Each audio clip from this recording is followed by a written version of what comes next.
عايزه ايه؟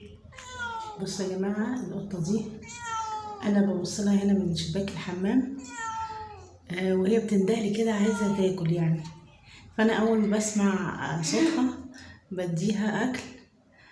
هي بلف لها يعني على السلم، ده شباك المنور، بلف لها بقى من على السلم وبديها اكل على السلم. تعالوا كده نشوفها لما اديها الاكل.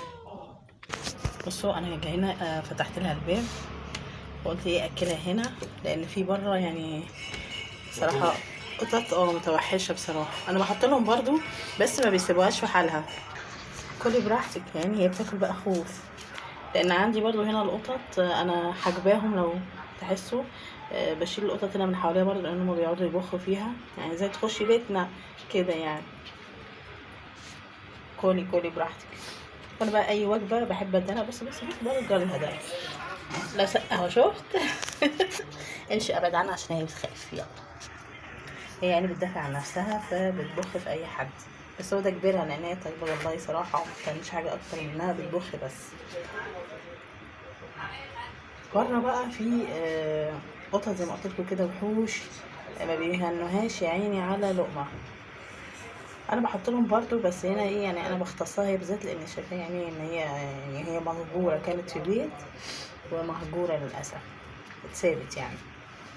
فانا جربت وحميتها عندي ودخلتها البلكونه، لان ما اقدرش ان اخليها تتخلط مع القطط بتاعتي عشان غلط. فرفضت يعني، لفت ورجعت تاني وجت من على السلم. كلي براحتك يعني. سبحان الله، زي يعني ما بقول لها كلي براحتك، سبحان الله زي ما كنت تسمع الكلمه يعني. كلي براحتك، كلي يلا، كلي يلا خلصي بسرعه. مش عايزه اقولك يعني هي بتاكل سرقه وخوف، بس غصب عني هي ما بترضاش يعني، ما بترضاش انها تقعد، بتبقى عايزه تفضل طليقه حره. بس اللي انا بعمله انا باكلها وبسيبها بقى لحد سبب. خلصتي؟ كلتي وخلصتي ولا لسه؟ يعني بترضى باي حاجه تديها اي شيء تاكله. خلاص يلا تعالي بقى، متسرحيش. يلا تعالي، يلا محمد، يلا افتح لها الباب بقى.